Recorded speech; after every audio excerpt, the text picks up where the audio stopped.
Muraho neza. Ndabashuje mwese abari mu majyepfo, mu majyaruguru, iburasirazuba n'iburengerazuba ndetse na mu mujyi wa Kigali n'abari hanze y'igihugu. Nitwa Biraboneye, nkaba ndi umuyobozi w'ikigo Biboneye Business Group Limited. Tugiye kuganira ku mahame y'ibituzengurutse, akaba ari amahame 8 agizwe n'amazi, umwuka, ikirere ndetse n'ubutaka n'ibindi bitandukanye bibasha kutugirira akamaro nk'uko mubibona kuri iyi nyigisho igaragara neza. Twahaye inyigisho twise tableau d'étude de la série de Wirwa de la santé, tuyita rôle indispensable des agents naturels, monde végétal, laboratoire chimique extraordinaire. Ubishyize mu magambo yoroshye abasha kumvikanira buri muntu wese, dusobanura neza. Ni inyigisho ishushanije yerekana amahame 8 y'ubuzima, kaba ari akamaro kadasimburwa k'ibituzengurutse, ndetse isi y'ibimera ikaba ari laboratoire chimique idasimburwa.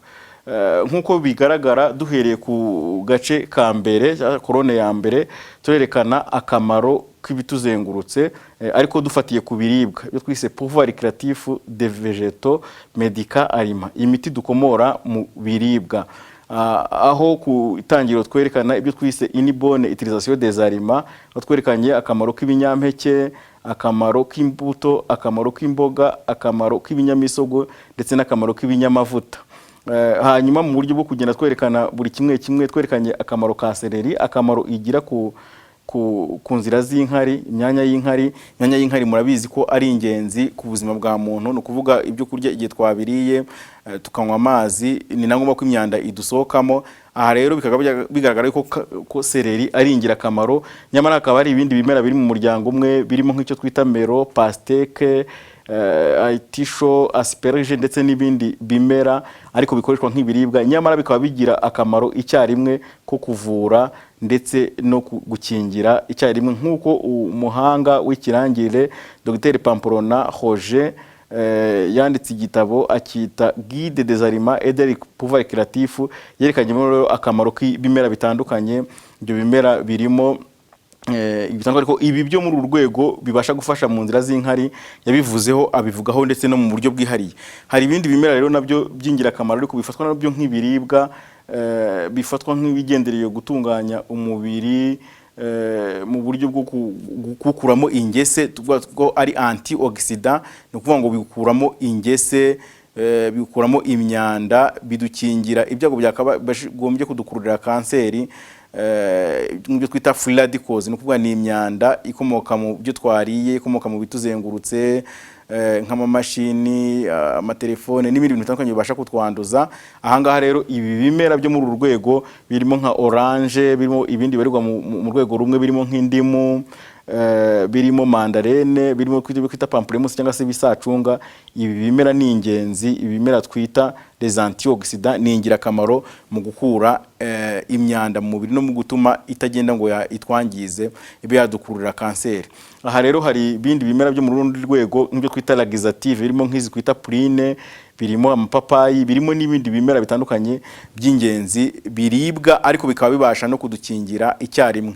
Ibi rero tuvuga ko ari laxative kuko iyo bigeze mu mubiri bikubura imyanda iri mu mubiri, cyane cyane mu mara, tubyita laxative. Hari ibindi bimera by'ingenzi bigendewe kudukingira kanseri, birimo nka brokoli.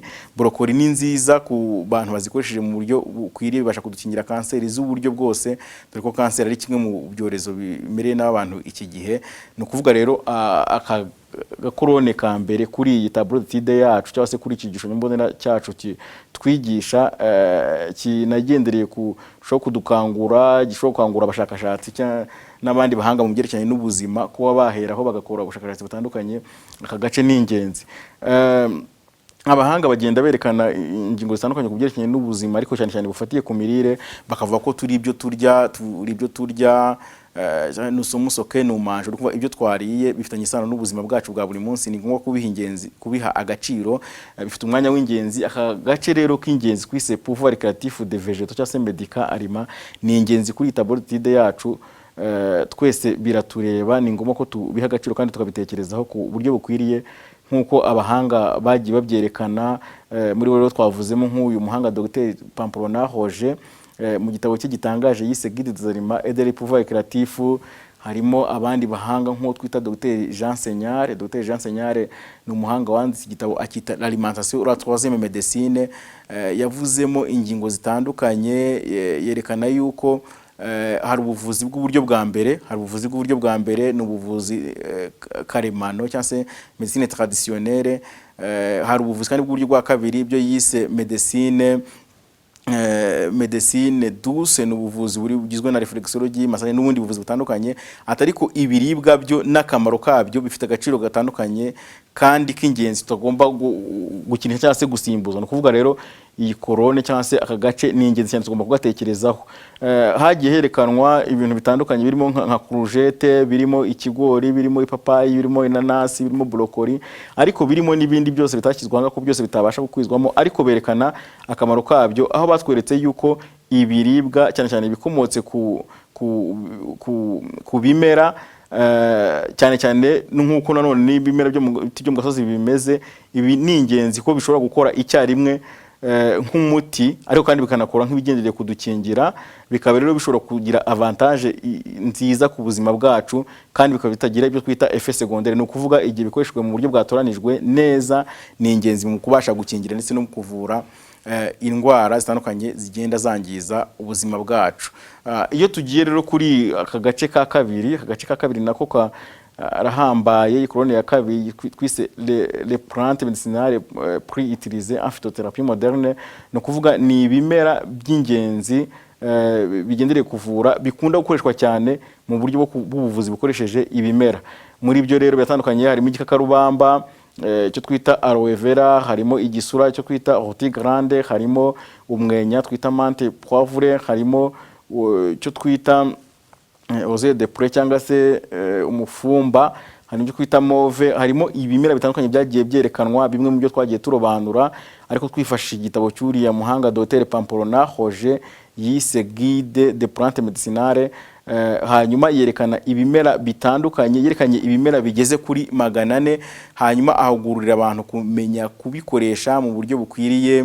Ibi bimera rero birimo iby'iwacu tumenyereye, birimo mubirizi, birimo muravumba, birimo mufumbegeshi, bya bindi tumenyereye by'iwacu, birimo umwenya, birimo ibi byose bitandukanye, bikaba ari ingenzi mu gutuma ubuzima bwacu bubona uko bubaho neza, kandi basogokuruza bari basanzwe bamenyereye kubikoresha kuva kera, uhereye mu binyejana byashize. Iyo twifashishije inyandiko z'abahanga zitandukanye, twifashishije nk'iyi umuhanga Dr Pamplona Roger yise Guide des plantes médicinales cyangwa se Encyclopédie of Medicinal Plantes, yagarutse ku bikorwa by'umuhanga wari umuhanga cyane, bava ko asa n'uwari uzi ibintu byose, aho yakoze rero inyandiko zari zigizwe n'imigabane 6 ayita matière médicale cyangwa se materia medica. Izi nyandiko rero yazikoze hagati y'umwaka wa 40 n'umwaka wa 90 mu gihe cya Kristo, aho yerekanye rero ibimera bigera kuri 600, maze abana yigishije cyangwa se abari abanyeshuri be baza kubikoramo ibitabo bigizwe n'imizingo 6, ariko bagaruka ku bimera, akamaro kabyo, uburyo ari ingenzi, uko bidukingira, uko bishobora gukura abantu mu kaga, kandi ko mu myaka mu bihe by'ibinyejana byinshi na mbere ya Kristo byakoreshwaga. Nyamara kandi ishami ry'umuryango w'abibumbye ryita ku buzima bagaragaje yuko 80% by'abatuye isi cyane cyane ndetse nabo mu bihugu byateye imbere bakunda gukoresha ibimera bikiri umwimerere ngo babashe gukura abantu mu kaga k'indwara, ariko cyane cyane bigendereye no gukingira. Nubundi muri iki gitabo cy'uyu muhanga Dr Pamplona Roger yise Guide des plantes médicinales, yagarutse kuri izi ngingo zihambaye, aho yavuze ko ibimera bishobora gukiza ndetse buhoro buhoro, ariko kandi bikagira ingaruka zihambaye ku ndwara cyane cyane ziri chronique cyangwa se izimaze igihe kirekire. Aho yatanze urugero avuga ko na mbere yuko twiyangiririsha yubasha kutugiraho ingaruka, ni kuvuga imitirishimi, yerekanye yuko ari uburyo dushobora kwitabara niba wagize nk'ibibazo by'umutwe, umutwe ukurya, ni byiza ko witabaza amababi ya marakuja, ni byiza ko witabaza umwenya, ni byiza ko witabaza ibindi bimera bitandukanye birimo nk'icyo bita mante n'ibindi bimera, ukaba ushobora gukuraho akaga wa mutwe ugakira, nyamara kandi utikururiye ibyago byabasha gukururirwa n'imiti ya shimi. Nyamara igihe byanze ukaba ushobora kuwifasha n'indi miti, ariko ni byiza kubanza kugerageza. Aho yakoresheje ijambo rimwe rihambaye yise ngo avatu il ne faut pas faire de mal, nuvuga ngo mbere ya byose ntidukora ikibi, banza ugerageze uburyo bworoshye bubanje kugukemurira ibibazo mbere yuko wifashisha ubundi buhambaye. Yerekanye ingingo zitandukanye, aho yavuze ko byibura 25% by'ibimera by'imiti ikoreshwa mu buvuzi akenshi ibikozwe mu bimera. Yaduhaye rero ubujyanama butandukanye, aho tuvuye nk'igihe ugize ibibazo bya rubagimpande wabanza kwitabaza homare, wabanza kwitabaza ibyo bimera bibasha kurwana na rubagimpande, aho bishobora gukoreshwa mu buryo butandukanye kandi bikaba ingenzi igihe byitaweho. Ni byiza rero ko tuzirikana korone irimo inyigisho zitandukanye, batwereka nk'iki gitunguru, batwereka indimu stokoniye, batwereka yitwa kumira, batwereka icyo bita karungu cyangwa se safara, batwereka yitwa grenadier, abandi babita ikumamanga, batwereka pome yo ntituyimenyera ariko ni ingenzi burya irakiza. Umuhanga cyane witwa Dr. Shenida, Dr. Netse Shenida, ni umudage, yavurishaga pome abantu bafite ibibazo byo kwituma, ariko bituma amaraso, no kuvuga bakagira diarrhée ariko ivanze n'amaraso, cyo kwita dysenterie amibienne, akabakirisha pome. Pome rero ni ingenzi kuri abandi bafite ibibazo bifatiye mu mara, no kuvuga ngo kuba afite ibibazo bya diarrhée ndetse na constipation irabikiza icyarimwe. Aho yakoresheje amagambo ahambaye Dr. Shenida, aho yavuze ngo après la pomme caca mais après la poire pipi, ni kuvuga ngo iyo tumaze kurya pome turituma, ariko twamara kurya icyo yise poire tukihagarika. Ni ingenzi rero ibimera bifite uko ari ingenzi byadufasha.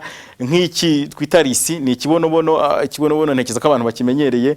Iki ni ingenzi rero, kirakoreshwa, amavuta yacyo ni ingenzi, abasha gufasha ku bafite ibibazo by'umusatsi, ibibazo ku ruhu, ni ingenzi. Hanyuma iki twita igorogonzo cyangwa se poivre d'eau. Igorogonzo katubwire ababyeyi, abadamu, igorogonzo ni ingenzi mubimenye. Umudamu wese yakaba afite igorogonzo mu rugo kuko rirafasha. Kuva kera basokuruza bari bafite uko bagendaga bakemura ibibazo bifashishije ibimera kandi bikiri mu mwimerere wabyo. Hari ibindi bimera nk'iki twita eucalyptus. Eucalyptus ni ingenzi cyane kuko irakora ni ingenzi cyane ya nturusu y'umweru, irakora ku buryo bwo kurwanya indwara zo mu nzira z'ubuhumekero. Inakorwamo ibyo twita essential oils cyangwa se huile essentielle bibasha gufasha nabyo mu gukuraho iki kibazo cyo mu nzira z'ubuhumekero. Ni ingenzi rero eucalyptus yitondewe, yakoreshejwe neza. Hanavamo amakara meza, amakara charbon végétal abasha gufasha abantu. Ntago nzi ko bayamenyereye, iyo banumvise amakara bagenda amakara sanga, ariko aya ni amakara akoze mu nturusu, akaba ari meza ku bantu bafite ibibazo byo mu mara, imyanda mu mubiri, abantu bashobora kuba bahumanijwe. Aya makara ni meza, ariko amakara y'inturusu, ngiyi inturusu ni nziza kuyikoresha mu buryo bwitondewe, ibasha gufasha abantu. Hanyuma iki kitwa kasiya nacyo kirafasha mu nzira y'ibiryo, mu nzira y'igogora. Nyamara iki twita sharudomari ni ingenzi, iba mu muti twita silimarine akaba ari umuti w'ingenzi usanzwe ukoreshwa ku bafite ibibazo bya hepatite. Ni kuvuga rero kikwita sharudomari cyangwa se ikigwarara ni ingenzi, abantu bakimenye bakitondere, gifite akamaro kanini cyane ku gufasha abantu bafite ibibazo bya hepatite ndetse z'uburyo bwose. Ikigwarara ni ingenzi. Hari ibindi nk'iki kwita verveine odorante, tukita lipia verveine odorante cyangwa se lipia. Iyi verveine odorante ni ingenzi ku bafite ibibazo by'umutwe, guhora baribwa n'umutwe, abantu babura ikiruhuko, abantu babura ibitotsi. Iyi verveine odorante ni ingenzi kandi kuyibona biroroshye, ni ingenzi rero nayo ni kuyimenya ni byiza. Hanyuma vigne hari na bakoresha mu vinyo. Iyi vigne ni ikoreshwamo nivamo divaye nziza. Iyi vigne rero ni ingenzi, ifite ibyo twita polyphenol ni ingenzi mu gukingira kanseri, mu kugabanya ibibazo by'umuvuduko w'umurindi w'amaraso hejuru, mu kugabanya cholesterol LDL mu maraso, mu kugabanya ibyo twita triglyceride. Ni ikinure gikomoka mu gukoresha isukari ndetse n'ibyo yakozwemo ku buryo bukabije.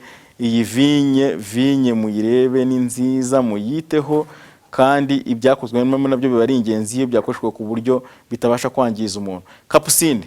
Kapusine ni nziza, tugomba kuyitekerezaho tukamenya uko twayibyaza umusaruro. Muyibona imeze nk'indabyo, aho ngaho muyitera mu ndabyo.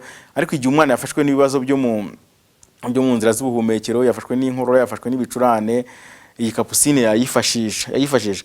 Turabwira rero ko iyi tableau d'étude yacu ni nziza, yerekana amahame 8 y'ubuzima, ikubiyemo ibintu byinshi. Rero iyi korone kwa turiho ni yerekana akamaro k'ibimera, ariko cyane cyane ibikunda gukoreshwa nkuko twabyerekanye. Twerekanye igikakarubamba, twerekana igisura, twerekana umwenya, twerekana umufumbegishi, twerekana icyo kwita mauve, twerekana asperge, twerekana karungu cyangwa se safara, twerekana icyo kwita kumino, citronnier cyangwa se indimu, onyoni, igitunguru, grenadier, twita komamanga, iyi ni pomme, iyi ni chardonnay cyangwa se ikigwarara, twerekana risi, ni ikibonobono kivamo amavuta y'ingenzi nkuko twabivuze, twerekana poivre d'eau. Twavuze ko ababyeyi poivre d'eau ni ngombwa ko muyitunga kuko ni ingenzi mu kubafasha, ifite ibyo genewe.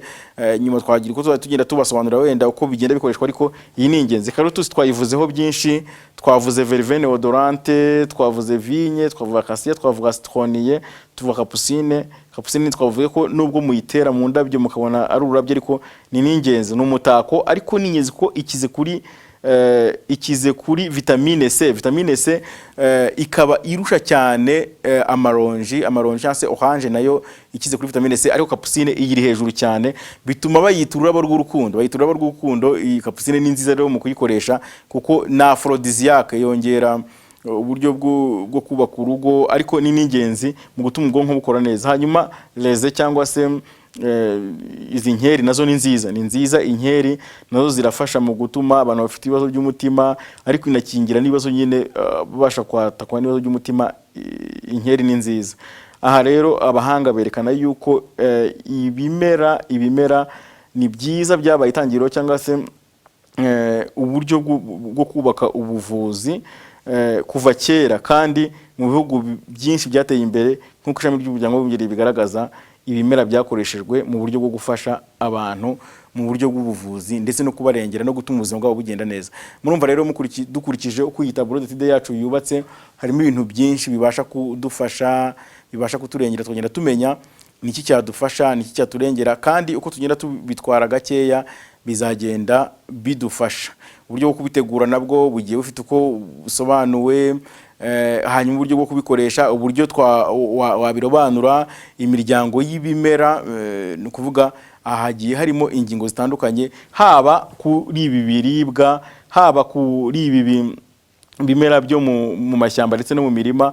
Hakubiyemo ingingo z'ingenzi zabasha kugenda zifasha abantu, zikaba arizo rero zibanza cyangwa se ari umwinjiro w'iyi tableau d'étude yacu, inagendereye kuduhishurira cyangwa se kubanza ikaba imeze nk'umuteguro ku bitabo byinshi bizagenda byandikwa kuri izi ngingo zacu zigizwe aya mabwiriza 8 cyangwa se amategeko 8 y'ubuzima, kugira ngo tubone uko tugenda turushaho kurengera ubuzima bwacu. Rero abakurikiye uyu mwanya tugenda tubabwira, tubakangura, tubereka uko mwagenda tumumenya uko twarengera ubuzima bwacu. Nyuma y'akaruhuko turagaruka naho mu kanya.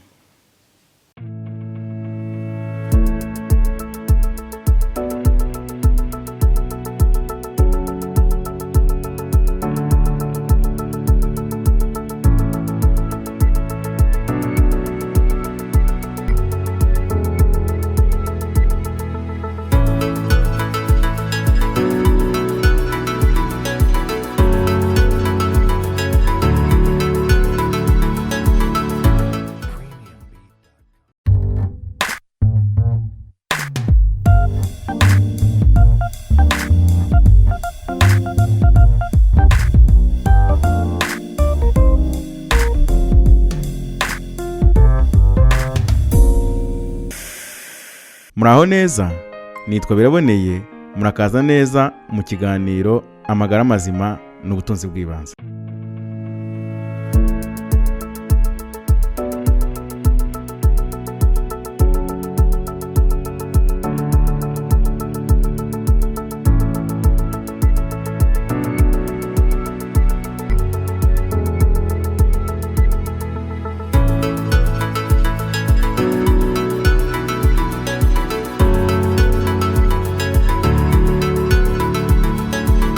ijwi muri kumva rero ni rya Biraboneye nk'abandi umuyobozi w'ikigo Iboneye Business Group Limited. Iki kigo kikaba gikora Kicukiro Saint Joseph, kandi ushatse kutuyoboza kwifashisha 0783 dufite umugambi wo kujya tubaganiriza ku biribwa kuko bibaho bikomotse ahantu hatandukanye. Tuzatugaruka ku biribwa, tuzibanda ku biribwa ni ingenzi. Uyu munsi turavuga kuri tungurusumu. Tungurusumu igikoreshwa nk'ikirungo, mu ikoresha nk'ikiribwa bisanzwe. Uyu munsi twahisemo kubaganiriza ku buryo bwo gutegura tungurusumu uyihuje n'ibindi bimera. Uyu munsi turaganira ku buryo tungurusumu wayihuza n'indimu n'ibitunguru bitukura byo twita triade d'ail.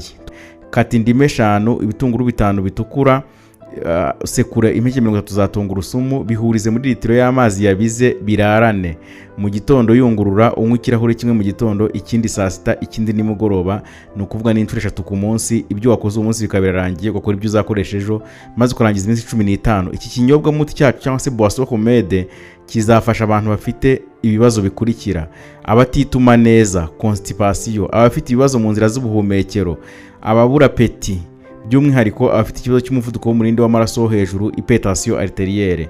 Icyitonderwa: abagore batwite, abari mu mihango, umuntu wese uva amaraso, abafite ikibazo cy'igifu ntibakoresha iki kinyobwa. Naho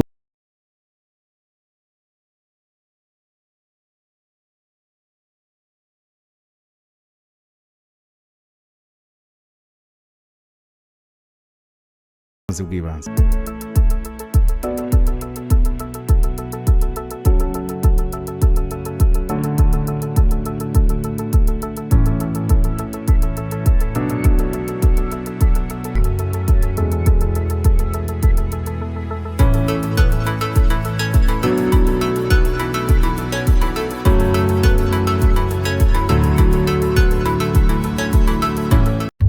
Tuvuye mu karuhuko rero, kandi tukomeje kugaruka komeza kuri inyigisho yacu ishushanije kandi yerekana aya mabwiriza 8 cyangwa se amahame 8 y'ubuzima, amategeko 8 y'ubuzima.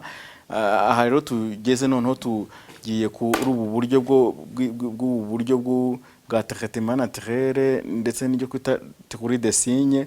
Aha rero hakubiyemo ingingo nyinshi, kandi umuntu azitekereje mu buryo bwitondewe yabonamo uburyo bwamufasha, udafashwe n'uburyo bumwe agafashwa n'ubundi. Hari abahanga batekereza ko n'ubundi mu buzima bw'abantu Imana ari isanzwe ifite uko yateguriye abantu uburyo bwo kubaho, maze ibereka uburyo twasara no kuva ibi bidutunze, ibi bituzengurutse ntituzengurutse gusa, ahubwo biranatwubatse.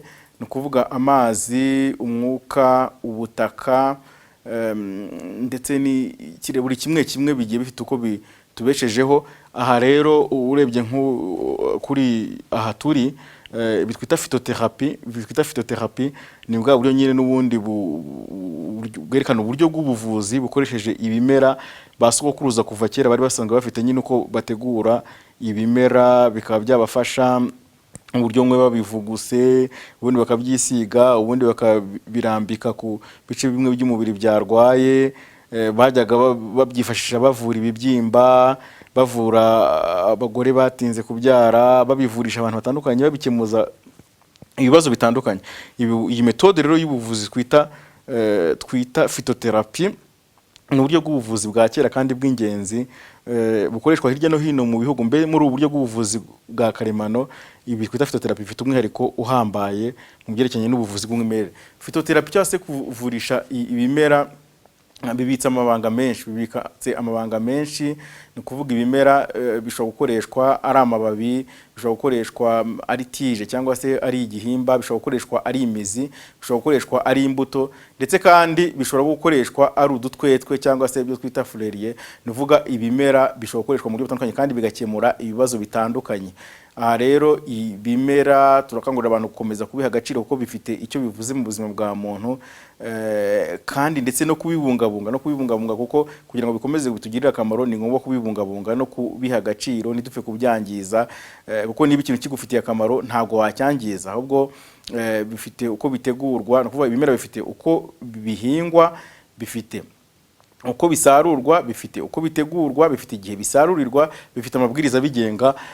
Ibi byose bikubiye rero muri ubu buryo bw'ubuvuzi twita phytotherapy, uburyo bwa twita phytotherapy cyangwa se ubuvuzi bukoresheje ibimera. Ubu bubitsemo amabanga atandukanye ushobora kandi no gusanga muri cya gitabo cy'uyu muhanga Dr Pamplona Roger yise Guide de plantes médicinales cyangwa se Encyclopédie de médecine plante, kikaba ari ingenzi mu kwerekana amabwiriza agenga uburyo bwo gukoresha ibimera, uko mbisubiyemo, uko ibimera bihingwa, uko bisarurwa, uko bitegurwa, ibice by'ibimera bishobora gukoreshwa. Kwa kuntu ushobora gusanga hari ibimera bimwe bifite uburozi, ushobora gusanga nk'amababi atemerewe gukoreshwa ariko imizi ikaba yakoreshwa, aho usanga imizi yemerewe gukoreshwa ariko amababi akaba atemerewe gukoreshwa. Ahangaha ibi byose ukuri kukaba kubitse muri bitabo by'uyu muhanga Dr Pamplona Roger mu gitabo cye yise Guide de plantes médicinales cyangwa se Encyclopédie de médecine plante.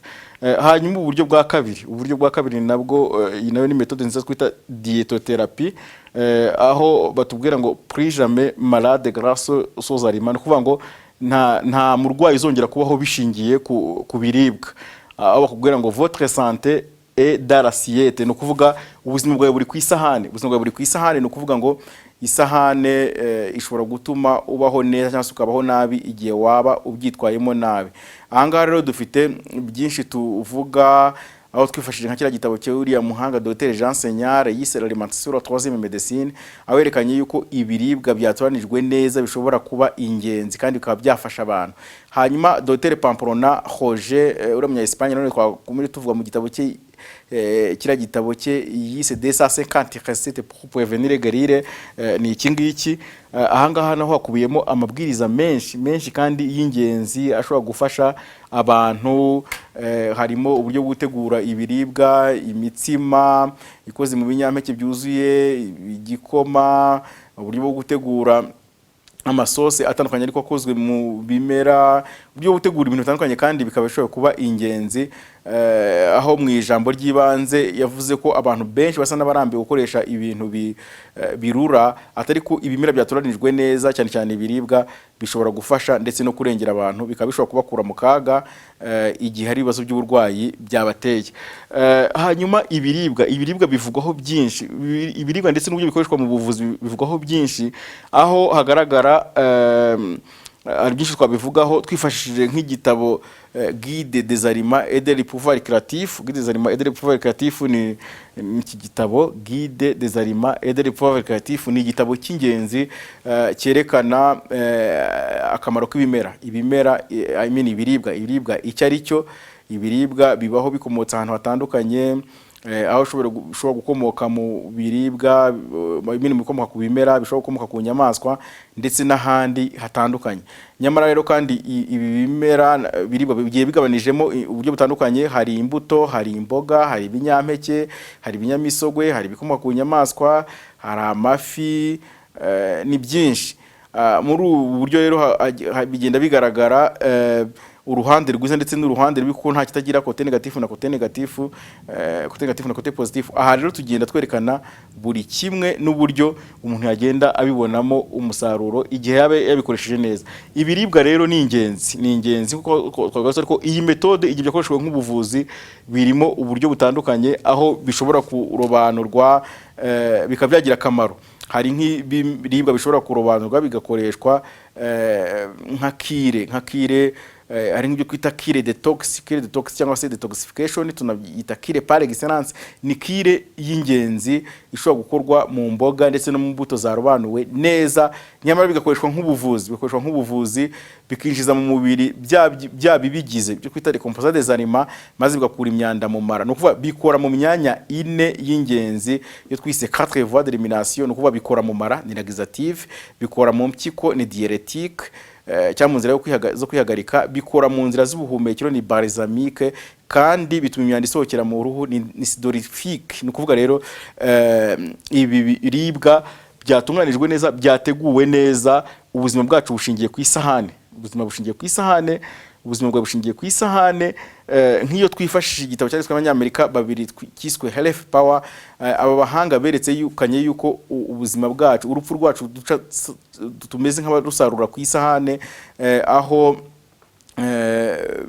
aho ibiribwa bitatoranijwe neza, abantu bakoresheje uko babonye, babandi bakoresha ibigwiremo ibinure byinshi, ibigwiremo isukari nyinshi, ayo mabrochette n'ibindi bintu bitandukanye bishobora kubasigira akaga. No kuvuga ubuzima bwacu buri ku isahane, kandi nanone kwiyangiza nabyo bikaba bishingiye ku isahane. Iki gice rero, aka gace ni ingenzi kandi tukwiye kugatekerezaho, tukagaha agaciro, kumenya gutegura amafunguro neza, kumenya ingano uriye, kumenya karite. Ni kuvuga ahangaha hakubiyemo amabanga menshi, tuzagenda tugarukaho rimwe ku rindi. Aha ni ingenzi. Hanyuma tugira muri izi metode, izi traitement naturel, tugiramo ibyo twita geotherapie. Geotherapie ni uburyo bw'ubuvuzi bukoresheje ubutaka. Uburyo bw'ubuvuzi bukoresheje ubutaka, ni ukuvuga hari amabumba avura. N'ubundi buryo ibidutunga bikomoka mu butaka mu buryo bumeze nk'ubuziguye, aho ni ukuvuga ngo ibimera bidutunga byifashishije imyunyungugu iba yavuye mu butaka. Aha rero hari ubutaka buba bwarobanuwe neza, hanyuma bukoreshwa mu buvuzi kwita geotherapie, bikaba bishobora kutuvura. Hari amabumba anyobwa, ayo mabumba nayo afite amabara atandukanye. Hari ibumba ry'icyatsi kibisi, ibumba ry'umuhondo, ibumba ry'umukara, ibumba ry'umutuku, ibumba ry'umweru. Rikaba rishobora gukoreshwa cyane cyane nk'igihe umuntu afite ibibazo bifatiye inyuma ku ruhu, hakoreshejwe ibyo kwita cataplasme d'Agir. Harimo ingingo nziza. Mu gitabo cye giteye ubwuzu yise La santé par nature, Dr. Letschneida ni umudage w'umuhanga mu byerekeye n'ubuvuzi bukoresheje umwimerere, yerekanye uburyo bw'ubuvuzi bukoresheje ubutaka. Ubuvuzi bukoresheje ubutaka bikwita geotherapie, hakubiyemo amabanga menshi, uburyo bwo kuvura indwara zifatiye ku ruhu, ibibyimba, ibisebe ndetse n'ibindi bintu bitandukanye. Hakaba hashobora kwifashisha uburyo bw'ubutaka bw'aya mabumba yarobanuwe neza, bikaba byafasha abantu. Nyamara rirananyobwa kuri babadamu bafite ibibazo bitandukanye, rirabafasha.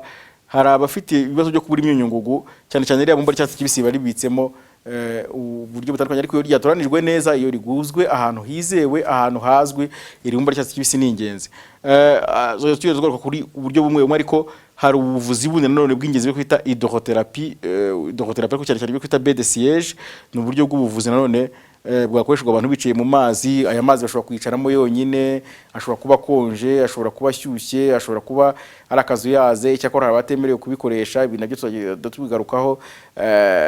Buri kimwe kimwe uburyo bwo kuvurisha amazi ni ingenzi. Nabwo ni ubwa kera, nabwo bugaragara muri kiriya gitabo cy'uriya muhanga Dr. Letschneida yise La santé par nature cyangwa se Health by nature.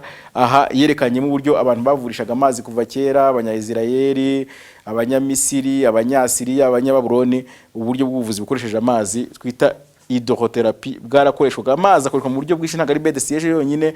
Amazi abantu barayanywa, amazi bashobora kuyiyuhagira, amazi bashobora kuyaryamamo. Amazi akora byinshi. Hanyuma hari ubundi buryo nanone buri naturel, kuko ni inyigisho rusange turi gukora.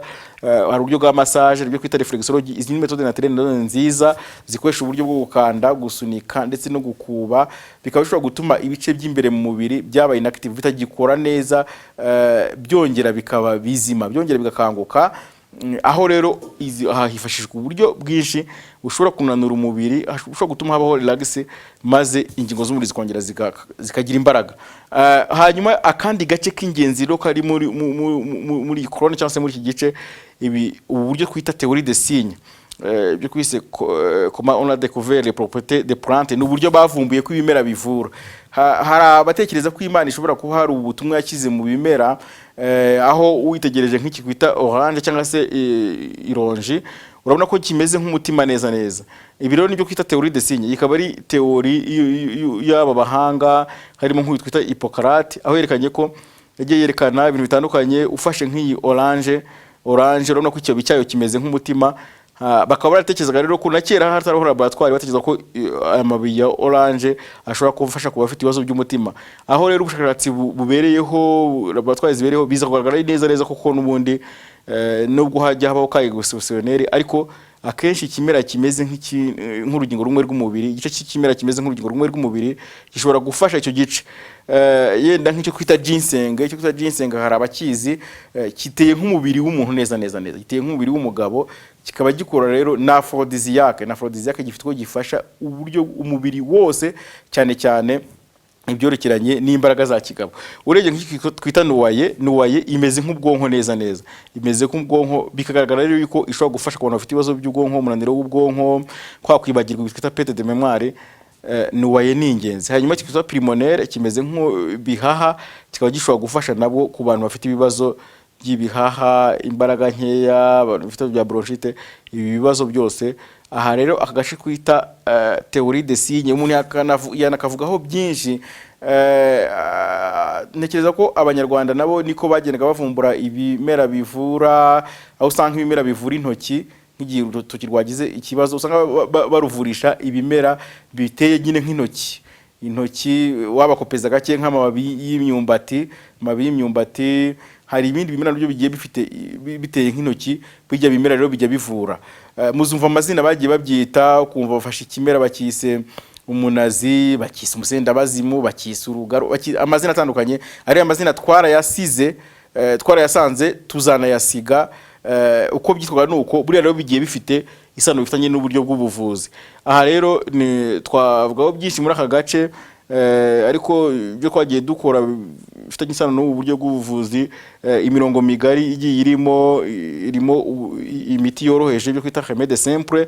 Ni imiti yoroheje dushobora no kwigisha umuntu wese, ikaba yamufasha ku buryo kumenya gukoresha umwenya, umubirizi uri aho mu rugo, umuravumba, ibyo bimera byoroheje. Hanyuma kandi muri iyi mirongo migari cyangwa se de grande ligne harimo nko kwita nutrition clinique, ni uburyo bw'ibiribwa.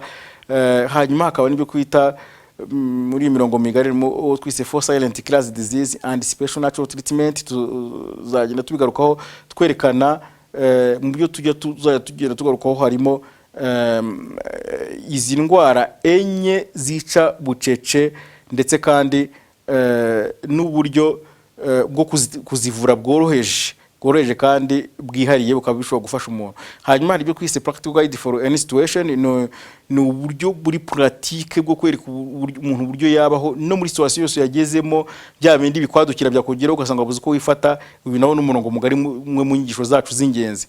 Hanyuma hari ibyo kwita credit toxicity cure par excellence, ni umurongo mwiza. Hanyuma twagira nanone n'uburyo bwa cosmetique, uburyo bwo kuvana ibibazo ku ruhu hifashishwe kandi uburyo bworoheje.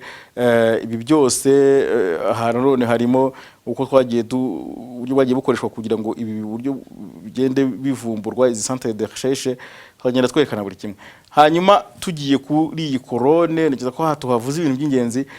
Ni technique de préparation, akabamo matériel ndetse na mesure. No kuvuga ni uburyo butandukanye bwo gutegura ibiribwa ndetse n'ibimera, hakabamo ibikoresho ndetse hakabamo n'ibipimo. Uburyo ni bwiza burimo préparation zitandukanye, uburyo bwo gutegura, uburyo bwo gutegura crème, uburyo bwa cataplasme, harimo uburyo butandukanye bushobora gukoreshwa. Nyamara ubw'ingenzi muri bwo nibyo kwita préparation galénique. Préparation galénique ni préparation nziza, ni préparation n'uburyo bwo gutegura bwiza, uburyo tumenyereza na buri wese. Iyo préparation galénique nko kuba wakora umutobe w'ishu, umutobe w'igitunguru, umutobe w'indimu, nibyo bita préparation galénique. Bikaba bidasaba ubuhanga bwinshi, uburyo bwo gutegura amafunguro, uburyo bwo gutegura imiti, uburyo butandukanye ariko bworoheje bwo mu ngo, ndetse bushobora gukoreshwa nka effet placebo, dushobora kumenyereza abantu bose kandi bukaba bushobora kubakura mu kaga bitarinze gusaba wenda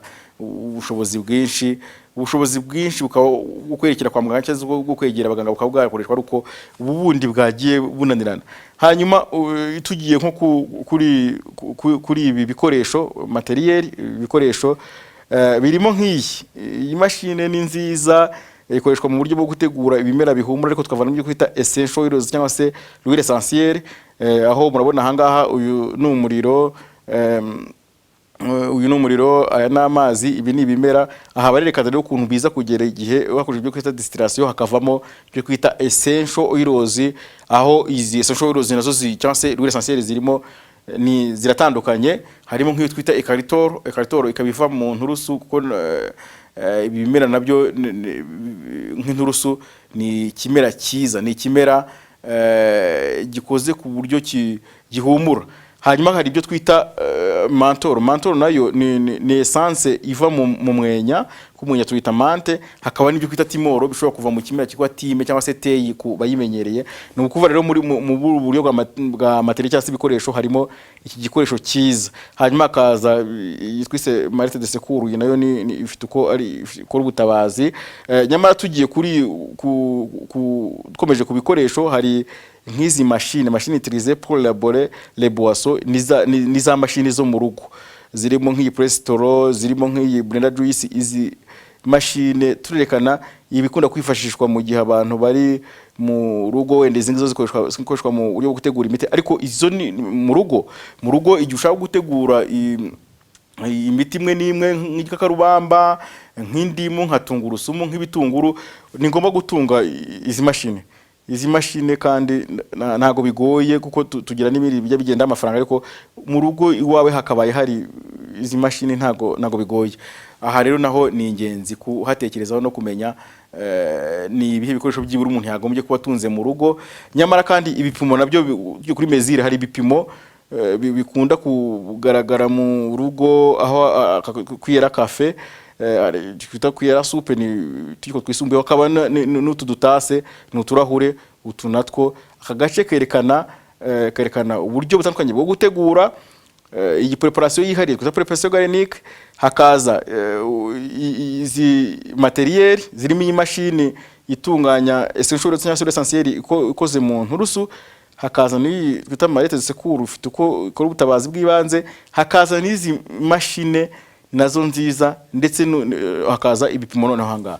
Aha rero abahanga berekana yuko uburyo bwo gutegura imitobe mu biribwa, gutegura imitobe mu bimera ndetse byo mu mashyamba ndetse no mu mirima, aha harimo ubutabazi butandukanye. Igihe byakoreshejwe mu buryo bwitondewe, hashobora kubonekamo umusaruro utuma tubona ko tubungabunga ubuzima bwacu.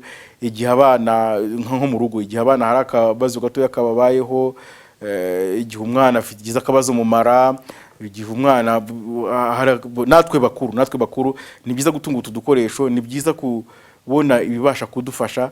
Kandi igihe umuntu yabyitaho neza, akamenyera uburyo bwo gutegura, akamenyera ibikoresho bikenerwa, twavuze ko nk'ibi ngibi buri wese yabitunga, no kumenya kubikoresha ntago bigoye. Wenda ibindi bikoreshwa mu buryo bwo gutegura imiti, ariko ibyo nibikoreshwa mu buryo bwo gutegura mu rugo aho hafi, ufite nk'akakarubamba, ufite nka tungurusumu, ufite igitunguru, igihe twifashisha umuntu akubwira ati koresha ibi.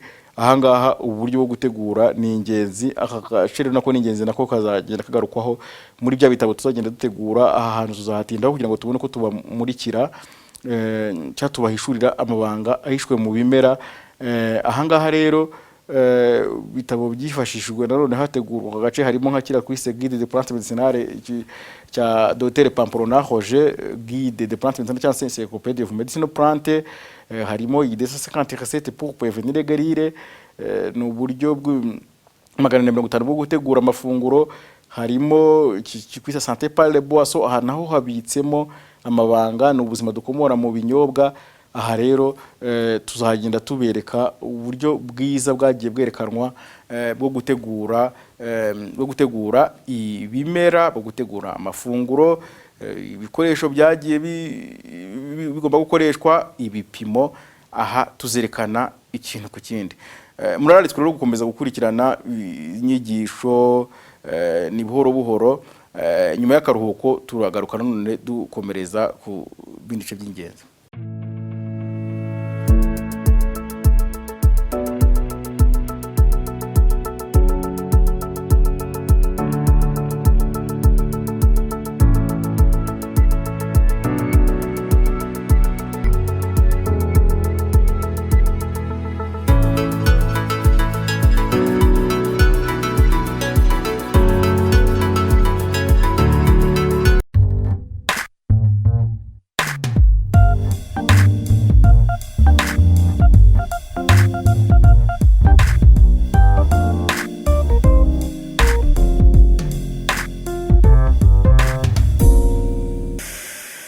Muraho neza, nitwa Biraboneye, murakaza neza mu kiganiro amagara mazima n'ubutunzi bw'ibanze.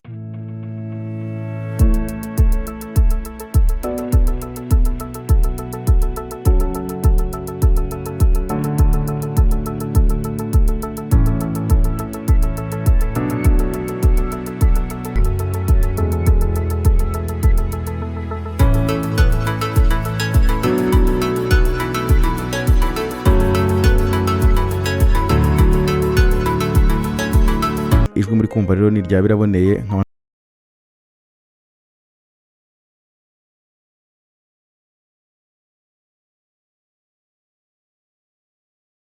mirongo 71. Dufite umugambi wo kujya tubaganiriza ku biribwa kuko bibaho bikomotse ahantu hatandukanye.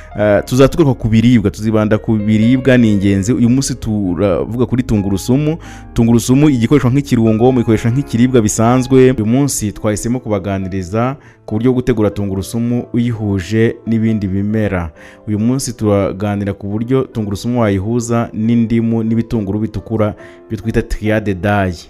Kata indimu 5, ibitunguru 5 bitukura, sekura impeke 30 za tungurusumu, bihurize muri litiro y'amazi yabize birarane. Mu gitondo yungurura, unywa ikirahure kimwe mu gitondo, ikindi saa sita, ikindi nimugoroba.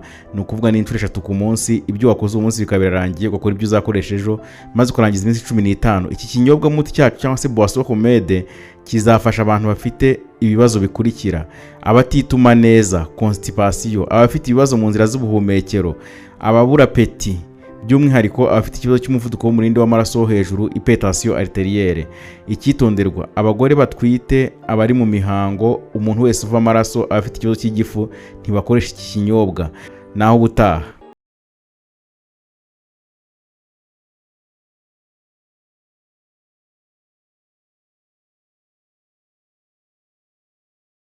Amagara mazima n'ubutunzi bw'ibanze.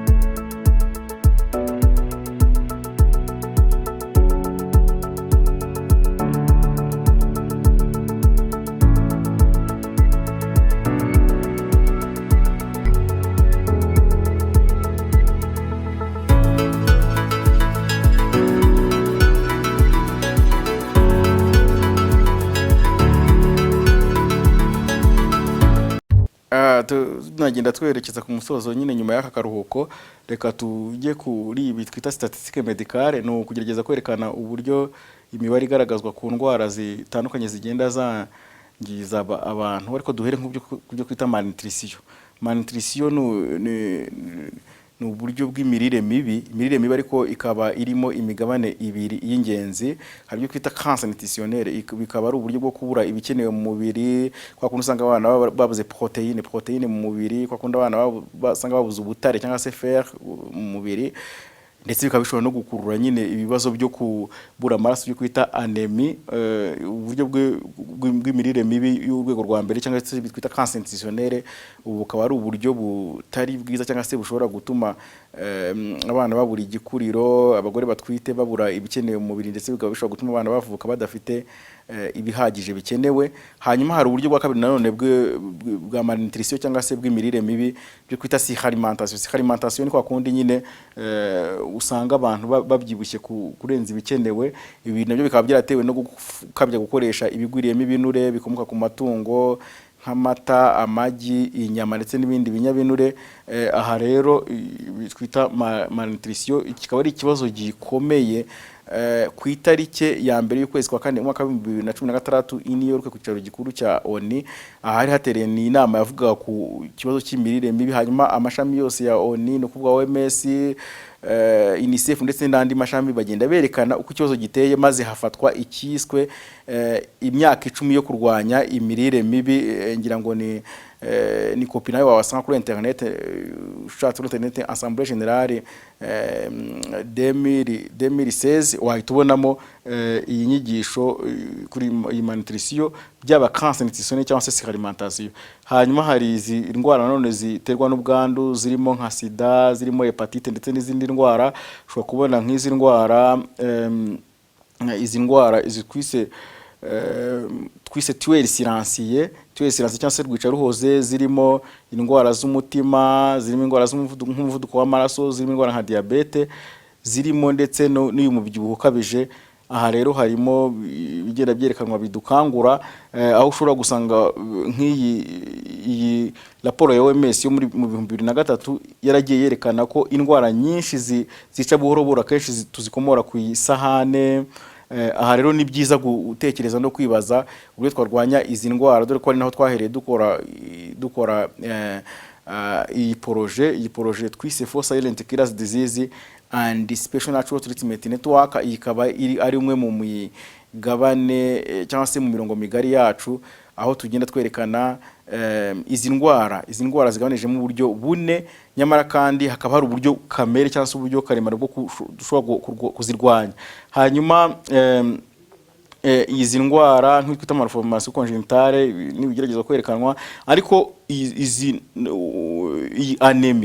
anémie cyangwa se kubura amaraso ni ikibazo gikomeye muri byizanyandiko n'ubundi OMS ikora zikozwe n'itsinda ryazo bita groupe d'études épidémiologiques, berekana ko mu mwaka wa 2008 raporo yari yarakozwe hagati y'umwaka wa 2003 n'umwaka wa 2005, berekanye yuko abantu byibura miliyari 1,740,000 bari bafite ikibazo cyo kubura amaraso, no kuvuga abagore batwite ndetse n'abana bari munsi y'imyaka 5 bari bafite ikibazo mu buryo bwihariye.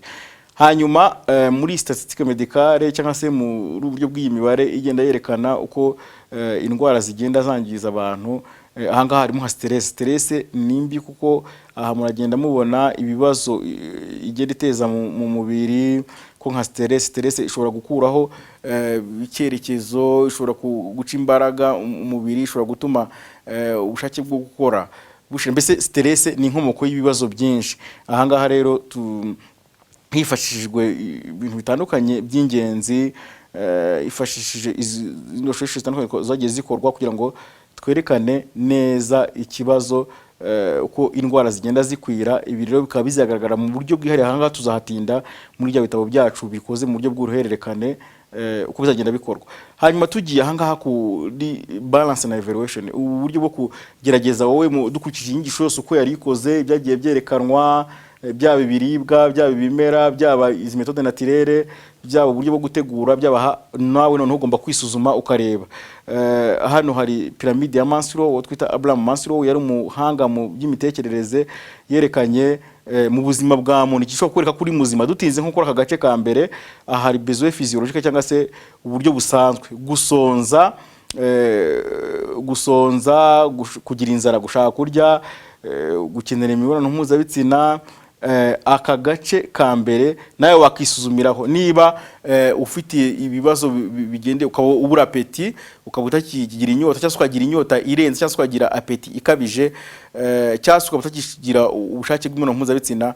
Ahangaha ni byiza ko wongera ukisuzuma ukamenya ko ushobora kuba ufite ikibazo kandi gishingiye kuko utarubahirije aya mabwiriza yose ari ahangaha nkuko yagiye yerekanwa. Hanyuma ibi twita santé de fer, aha abahanga mu buryo bwahuranije batwereka uburyo ubuzima bwacu budepana cyangwa se bushingiye ku mirasire y'izuba, ikiruhuko, imyitozo ngororamubiri, kugira icyizere mu mana, imirire yo n'umwihariko tugere tuyitindaho, ndetse n'uburyo bwo kwirinda. Aka gace ka santé de fer nako ni ingenzi, gasa n'agakubiyemo, no kuva evaluation gasa n'agakubiyemo ibi byose uko byakabaye bigaragara kuri iyi tableau d'étude yacu, kandi tuzagenda tubigarukaho. Hanyuma iyi pyramide alimentaire iyi nayo ni nziza. Iyi pyramide alimentaire yatuma nanone umuntu yisuzuma niba warwaye, ukamenya ko la santé n'est pas fluide hazard, ntabwo ubuzima buza bumeze nk'impanuka, ahubwo ni ingaruka y'ubuzima bwa buri munsi tubamo, cyane cyane ibyo twariye. Ibi abahanga bagiye babyerekana. Ahangaha rero iki gice cya balance na evaluation kirasoza bakubwira yuko ubuzima bwacu ntabwo buza nk'impanuka, ahubwo bukomoka mu bintu twariye. Aka gace nako tuzagatindaho, ibintu twariye, imyitozo ngororamubiri, ikiruhuko, aha tuzahatindaho.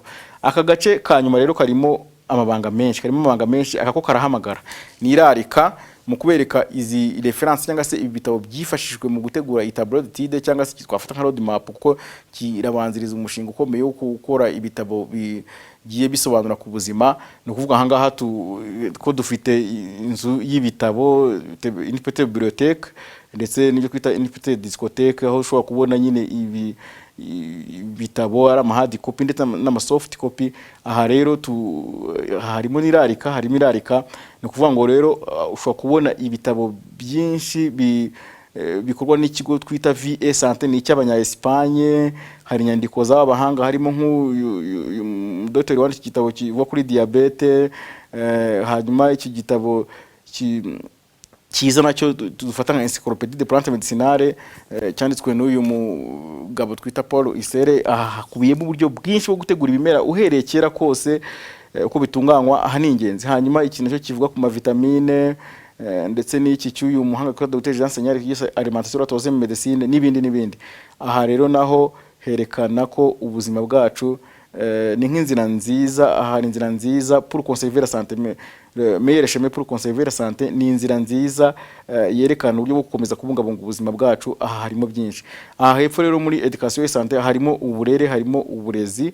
Murabona abana ahangaha, aba bana rero aba bana hano harimo iki gitabo cyiza cyitwa pour élever votre enfant, uburyo bwo kwerekeza abana bacu mu cyerekezo kizima. Aha harimo inyandiko nyinshi nazo z'ingenzi, harimo ibitabo byinshi bishobora kudufasha kugira icyerekezo kizima. Hanyuma aha ni iby'iwacu, iki gitabo tukita la médecine traditionnelle africaine, ariko iki cyo ni icyacu, ni cyanditswe n'umuhanga Dr Pierre Claver Rwangabo yise la médecine traditionnelle au Rwanda. Iki kirimo uburyo bwinshi abanyarwanda bajyaga bakemuzamo ibibazo. Urumva ntago twabahereza ibinyamahanga gusa, natwe turakora. Hanyuma iki nacyo ni cya IREST, ni ikigo cy'ubushakashatsi Butare. Aha naho harimo ubusobanuro bwinshi n'inyandiko nyinshi. Harimo ibimera bigeze ku 152 bigabanije mu 58. Aha harimo ibimera byinshi kandi byafasha. Hanyuma muri etide hari ibindi bitabo byakoreshwa, ariko hari etide kwise etide à haut niveau. Etide à haut niveau ni yakozwe n'uyu mugabo twita Dr Robert Atkins, yakoze mu gitabo yise Révolution diététique. Ni igitabo cyiza cyane gikubiyemo ibiribwa uri twe kubyitaho, ndetse kandi akaba nabihuzaho n'umunyakanada w'ikirangirire mu by'ubuvuzi nawe twita Dr William Ozira, aho yavuze ko uko dusanzwe dufata ibiribwa mu gihe cyashize byarahindutse, dukwiye kongera tukabitekerezaho mu buryo buboneye. Hanyuma wararikira abantu gusoma, kwishakira iyi kopi kuri internet.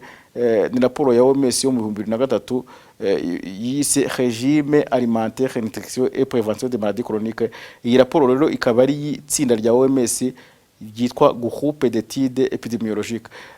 Mu gusoza rero turabararikira gukomeza gutekereza ku byerekeranye ni bituzengurutse, uburyo byaturengera, uburyo byadufasha. No kuvuga ibimera, ibiribwa, no kuvuga ibimera byo mu mirima ndetse no mu mashyamba, no kuvuga aya matraitement naturel cyangwa se uburyo naturel kamere bwo kwikura mu bibazo, uburyo bwo gutegura iriya statistique médicale cyangwa se iyi mibare uko igenda igaragara uko indwara zigenda zikora hirya no hino ku isi.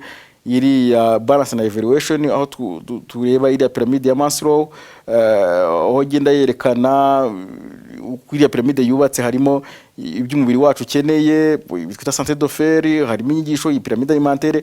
Ubuzima bwacu ntabwo buza ari nk'impanuka. Hanyuma ndetse na ziriya livre de référence, harimo ibintu byinshi tuzagenda tugaruka kimwe ku kindi, ariko umugambi yini nk'imbanzamushinga w'ibitabo tugiye gukora bizajya bigenda bidukangura kumenya ibituzengurutse. Mu gusoza rero nakwifuriza abantu kongera kumenya ko ibimera nubwo bituzengurutse, ntibituzengurutse gusa, ahubwo biranatwubaka, kuko turi ibyo turya. Ubuzima bwacu budepanda ku bimera. Hatabayeho byo kwita photosynthèse ntabwo twabaho. No kuvuga umuntu n'inyamaswa bashobora ibimera bishobora gukomeza kubaho umuntu n'inyamaswa igihe baba badahari, ariko ibimera bidahari umuntu n'inyamaswa ntabwo bamara iminota na mike bariho. Bivuga ngo ko murabizi ko muri fenomeno yacu yo guhumeka dufite ko dusohora umwuka mubi tukakira umwuka mwiza, kandi ibi byose bikaba bikomoka ku bimera. Nasoza rero nifuriza abantu twese amahoro n'amahirwe, nyamara kandi dukesha ibituzengurutse. Naho utaha.